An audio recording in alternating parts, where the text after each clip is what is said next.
Avant de prendre la dernière question, je voudrais juste rajouter un truc. Il y a un danger quand même aussi. Dans cette, on peut dire, la délimitation des quartiers des Tours, c'est la privatisation de la fabrique de la ville. C'est-à-dire, prenez l'exemple de la Défense à Paris. La Défense ne dépend pas des villes sur lesquelles elle se trouve. C'est l'EHPAD, c'est un organisme indépendant qui gère tout ça. Et souvent, l'EHPAD est en conflit avec les villes sur lesquelles elle se trouve. Et là, on a un cas, on peut dire, assez caractéristique, voilà, d'une privatisation de la fabrique de la ville. Et ça, je pense que c'est quelque chose qu'il faut éviter. Alors, le cas de Zurich est peut-être un peu plus nuancé sur ce point-là, puisque c'est vraiment quelque chose de plus, on peut dire, diffus dans l'ensemble de la ville. Alors, il y a une petite question. On parle de tours, on parle d'objets, on parle d'art, on parle de dimension. On ne parle pas d'individus. Une tour, c'est un apport énorme d'individus dans un site donné. Donc, le plan d'urbanisme doit être conçu pour absorber ce surplus d'individus, pour le distribuer dans le contexte. Ou alors, on fait une œuvre d'art que l'on vient visiter et qui reste une œuvre d'art.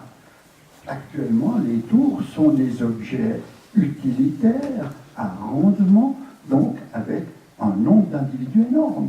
Et je pense qu'il n'y a pas que l'ego d'architecte ou de promoteur qui compte, mais un équilibre dans la cité.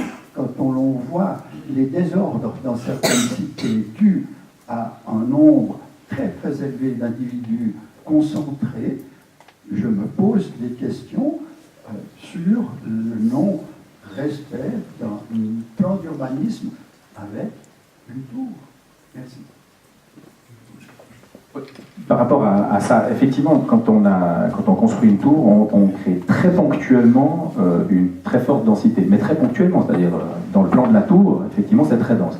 Le Prime Tower, le coefficient d'utilisation du sol de tout le quartier, c'est-à-dire y compris d'Inner, c'est 3, c'est-à-dire l'équivalent de la vieille ville de Lausanne. Donc, c'est pas plus. Et puis, en l'occurrence, Prime Tower, par exemple, je ne veux pas prendre la Défense, mais on est à proximité d'une gare extrêmement bien desservie. Donc, ce problème-là, il n'existe pas. Au contraire, c'est peut-être une manière de rentabiliser des grosses infrastructures ferroviaires, des gros investissements qui sont faits dans les transports publics, en mettant plus de monde ponctuellement à cet endroit-là. Mais globalement, une tour, et d'ailleurs, tout à l'heure, vous avez parlé de densification, c'est de loin pas le seul moyen de densifier, c'est pas forcément le plus intelligent, et il faut surtout distinguer les deux questions, densification et tour. Là aussi, il y a un peu une sorte de... J'ai oublié d'en parler d'ailleurs, donc c'est très bien. Il y a une manière de faire un raccourci en disant contre la densification, soyons contre les tours. Non, de toute façon, avec une tour, vous n'arriverez même pas à densifier. Donc si vous êtes contre la densification, c'est une autre question.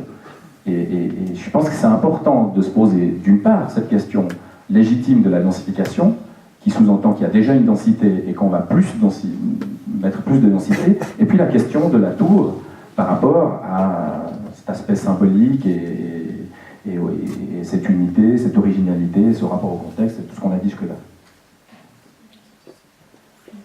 Je voudrais juste citer une référence d'une tour qui se trouve à Lyon, la tour Radisson, qui est proche de la gare, qui est à 39 étages. Au 32e, c'est l'accueil pour l'hôtel. Donc il y a, à partir du 32e étage jusqu'au 39e, c'est l'hôtel. En dessous, ce sont des commerces, tout d'abord, et puis ensuite des bureaux, différentes choses comme ça. Elle est en forme de crayon. Je ne sais pas si quelqu'un l'a déjà vue, mais elle est bien intégrée. Elle est aussi une sorte de brique rouge. Voilà, je voulais juste faire cette référence. Merci. Alors, voilà, on va s'arrêter ici parce que c'est tard. Merci beaucoup d'être venu. Je vous invite à partager un verre avec nous.